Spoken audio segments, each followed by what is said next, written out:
विशिष्ट शिक्षक बनने में शिक्षकों का दिलचस्पी कम और मजबूरी ज़्यादा।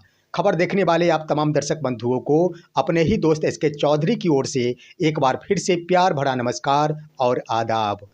दोस्तों, इन दिनों बिहार के तमाम नियोजित शिक्षक जो सक्षमता परीक्षा उत्तीर्ण हो चुके हैं, उनके औपबंधिक नियुक्ति पत्र का वितरण एक बार फिर से 23 दिसंबर 2024 से किया जाएगा और यह नियुक्ति पत्र प्रदान करते ही शिक्षकों को राजकर्मी का दर्जा मिलना बिल्कुल तय माना जाएगा, क्योंकि इसके संबंध में एक पत्र बीते कल ही जारी कर दिया गया है। लेकिन दोस्तों, शिक्षकों को राजकर्मी बनने में दिलचस्पी बहुत कम दिखाई दे रही है। इसके संबंध में हमारी मुलाकात कई शिक्षकों के साथ हुई है और उन्होंने अपने मन की बात मुझे बताई है।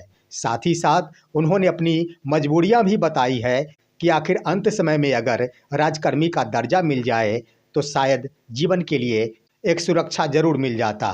दोस्तों, इन बिंदुओं पर चर्चा करने से पहले हम आपसे गुजारिश करेंगे कि अगर आप नए हैं और अभी तक हमारे इस चैनल सुसत्य वचन को सब्सक्राइब नहीं किए हैं तो कृपया अभी सब्सक्राइब कर लेंगे।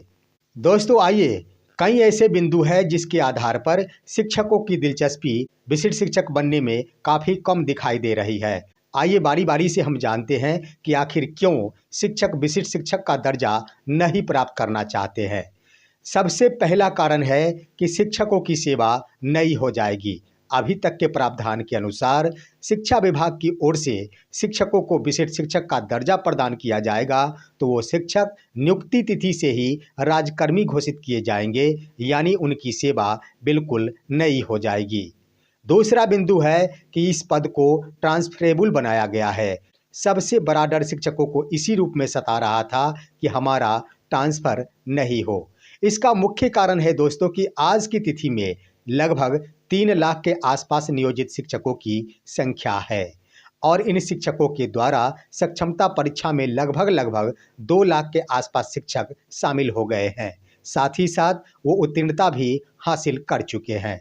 दोस्तों, इन 3 लाख नियोजित शिक्षकों में लगभग 1.5 लाख ऐसे शिक्षक हैं जिनकी उम्र लगभग 50 वर्ष हो चुकी है और ऐसे समय में उनकी सेवा सिर्फ 10 वर्ष की ही रह गई है।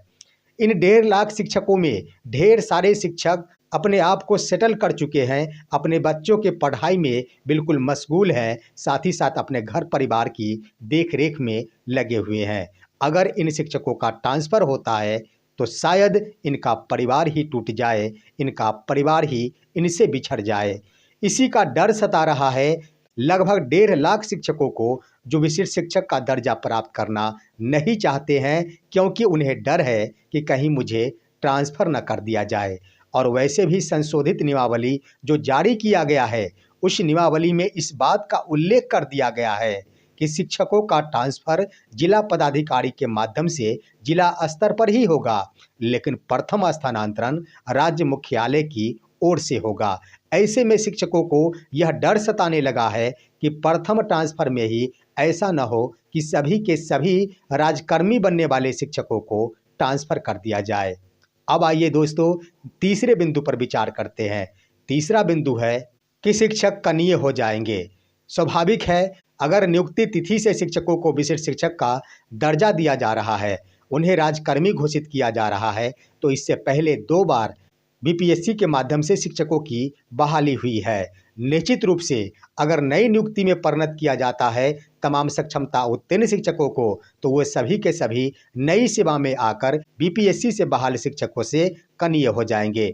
ऐसे में लगभग 20-20 वर्षों की सेवा उन सभी की ओर से की गई है, वो सारे के सारी सेवाएं बिल्कुल व्यर्थ मानी जाएगी और एक नई नियुक्ति के आधार पर वो आज बहाल होने वाले शिक्षकों से भी कनीय हो जाएंगे। चौथा बिंदु है जिसके आधार पर शिक्षकों की दिलचस्पी नहीं दिखाई दे रही है और वो बिंदु है प्रोन्नति।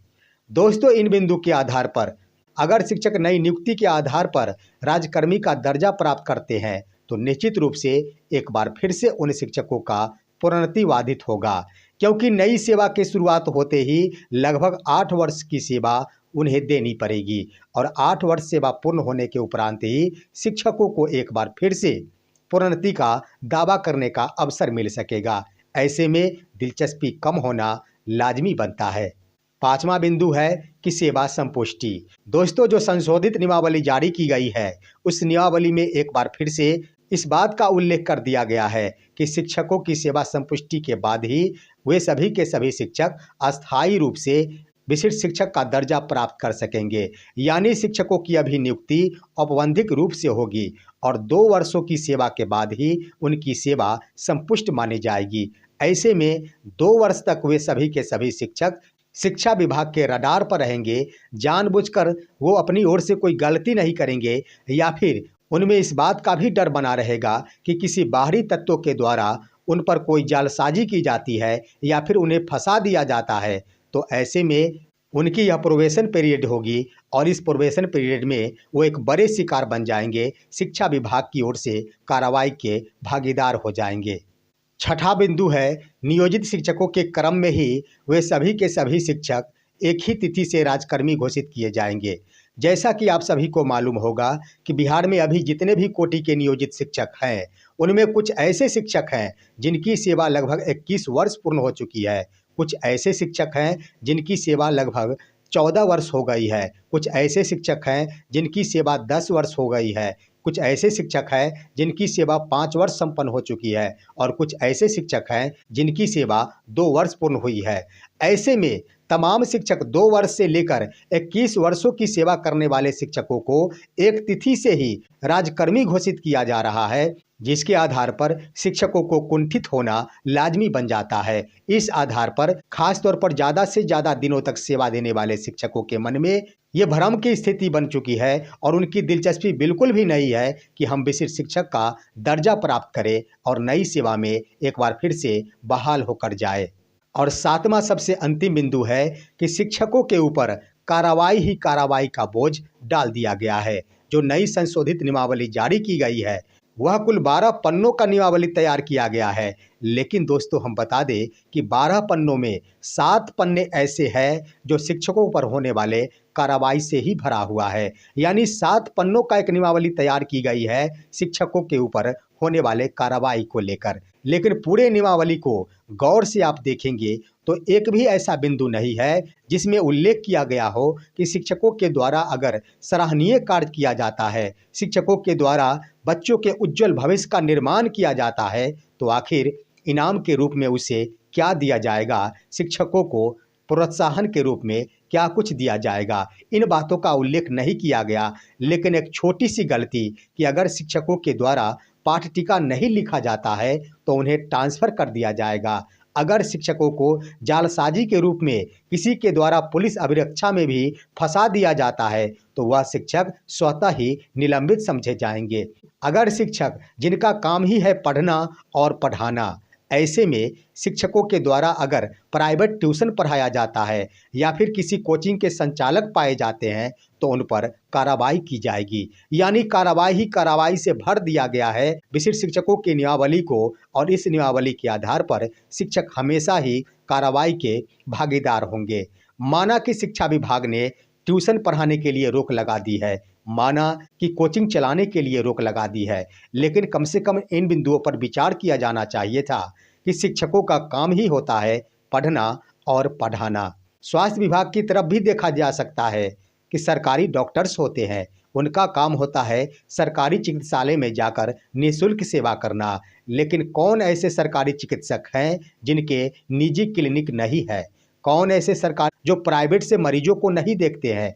आखिर शिक्षकों पर ही इतना बड़ा प्रतिबंध क्यों लगाया गया है? क्या वो बाहरी दुनिया में जाकर नहीं पढ़ा सकते? क्या वो स्कूल के बाद नहीं पढ़ा सकते?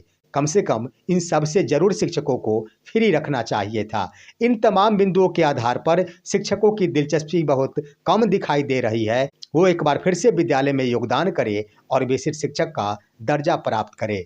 लेकिन दोस्तों, शिक्षकों के पास कुछ मजबूरी भी है जो शिक्षकों को बार बार उनके मन को आगे की ओर बढ़ा रहा है कि जो होगा देख लेना, विशिष्ट शिक्षक का पद ग्रहण कर लो। उसका मुख्य कारण कई है दोस्तों।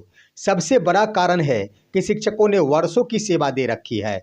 20 वर्षों की सेवा देने के बाद भी शिक्षकों ने अपने भविष्य को आज तक सुरक्षित नहीं कर पाया।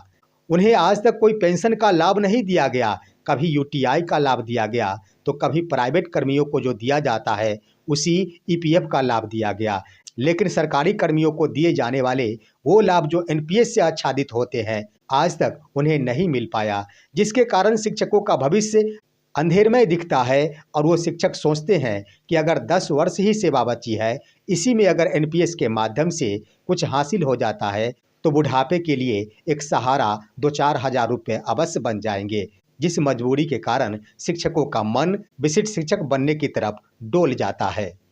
दूसरा मजबूरी ये है शिक्षकों के लिए दोस्तों कि शिक्षा विभाग की ओर से संशोधित नियमावली में इस बात का प्रावधान किया गया है कि जिन शिक्षकों के द्वारा विद्यालय में योगदान किया जाएगा, जिस तिथि को योगदान करेंगे वो शिक्षक उस तिथि से स्वतः ही विरमित समझे जाएंगे। इस आधार पर शिक्षकों को लगता है कि अगर शिक्षक विरमित हो रहे हैं यानी उनकी पूर्व की सेवा की गणना हो रही है, इसके आधार पर हो सकता है सरकार थोड़ी दया दिखा दे और हम सभी को सेवा निरंतरता का लाभ दे दे। ये मजबूरी सता रही है शिक्षकों को कि अभी सरकार और विभाग के द्वारा यह स्पष्ट नहीं किया जा रहा है कि शिक्षकों को भविष्य में कभी राजकर्मी का दर्जा भी दिया जा सकता है, लेकिन इतना जरूर कहा जा रहा है कि आप सभी अपने अपने पद से त्यागपत्र नहीं देंगे बल्कि विरमित होंगे। और यह विरमन शब्द शिक्षकों को विशिष्ट शिक्षक बनने को मजबूर करता है। और शिक्षकों की सबसे बड़ी मजबूरी ये है कि शिक्षकों के द्वारा इतनी लंबी सेवा दी गई है, लेकिन शिक्षकों को आज तक सरकारी कर्मी नहीं कहा गया। भले उनसे सारे काम लिए गए, लेकिन उन्हें राजकर्मी का दर्जा नहीं मिल पाया। शिक्षकों के सपने हैं कि आखिर अंत समय में भी अगर हमारा सपना पूरा हो जाता है, हमारे ऊपर राजकर्मी का मुहर लग जाता है, तो निश्चित रूप से हमारे सपने साकार हो जाएंगे और सेवानिवृत्त होने तक यह जरूर हम कहलाएंगे कि हम भी एक सरकारी शिक्षक थे। ये मजबूरियां सता रही है शिक्षकों को कि वो विशिष्ट शिक्षक का पद योगदान कर ले। लेकिन दोस्तों, अब हम कहना चाहेंगे कि योगदान आखिर किस तिथि को किया जाए।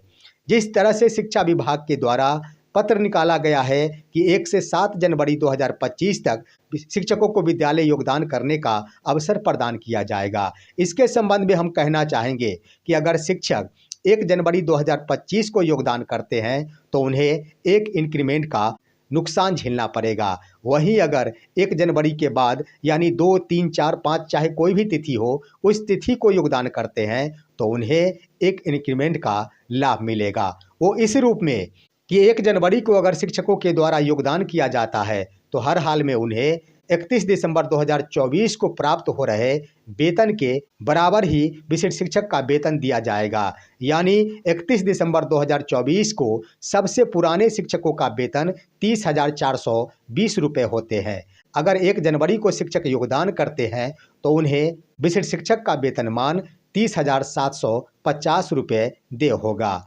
वहीं अगर शिक्षकों के द्वारा 2 जनवरी को योगदान किया जाता है तो उन्हें 1 जनवरी को प्राप्त हो रहे वेतनमान के यहाँ तक कि उसके बराबर या फिर उससे ज़्यादा, ना कि उससे कम मिलेगा। तो इस तरह से 31 जनवरी को नियोजित शिक्षकों का वेतन होता है 31,340 रुपये और इस तरह से विशिष्ट शिक्षक के रूप में उनका वेतन हो जाएगा 31,670 रुपये। तो इस आधार पर 1 जनवरी को अगर शिक्षकों के द्वारा विद्यालय योगदान किया जाता है तो शिक्षकों को 1 इंक्रीमेंट का नुकसान झेलना पड़ेगा, यानी हर महीने लगभग 2,000 रुपये का नुकसान होगा। तो दोस्तों, यह विश्लेषण मैं इस आधार पर कर रहा हूं कि अभी तक के प्रावधान के अनुसार शिक्षकों को पे प्रोटेंशन का लाभ दिया जा रहा है, समस्थानिक इंडेक्स का लाभ नहीं दिया जा रहा है। पे प्रोटेंशन का लाभ अवश्य मिलेगा। इसके आधार पर शिक्षकों को 1 जनवरी नहीं 2 जनवरी को ही योगदान करना लाभदायक सिद्ध होगा। वहीं दोस्तों, इन तमाम बिंदुओं के आधार पर शिक्षकों की दिलचस्पी और शिक्षकों की मजबूरी के आधार पर एसीएस डॉक्टर एस सिद्धार्थ से हम आग्रह करना चाहेंगे कि कम से कम शिक्षकों के भविष्य का ख्याल रखते हुए उनके मन में जो मजबूरियां उत्पन्न हो रही है, उनके दिलचस्पी को बढ़ाए रखने के लिए कम से कम एक बिंदु की स्पष्टता जरूर कर देनी चाहिए कि अगर शिक्षकों को अपने पद से विरमित किया जा रहा है तो शिक्षकों को आने वाले दिनों में सेवा निरंतरता का भी लाभ मिलेगा। अगर शिक्षकों को सुनने को यह मिल जाता है कि भविष्य में कभी उन्हें सेवा निरंतरता का लाभ मिलेगा तो निश्चित है कि शिक्षक बेशक ही विशिष्ट शिक्षक का पद योगदान करेंगे, अन्यथा सोचने पर वो मजबूर हो जाएंगे कि मैं योगदान करूं या फिर ना करूं। फिलहाल आज की खबर बस इतना ही। आप सभी हमारे इस वीडियो को लाइक करते हुए तमाम दोस्तों के पास शेयर कीजिए और अब दीजिए अपने ही दोस्त एसके चौधरी को इजाज़त। जय हिंद, जय भारत।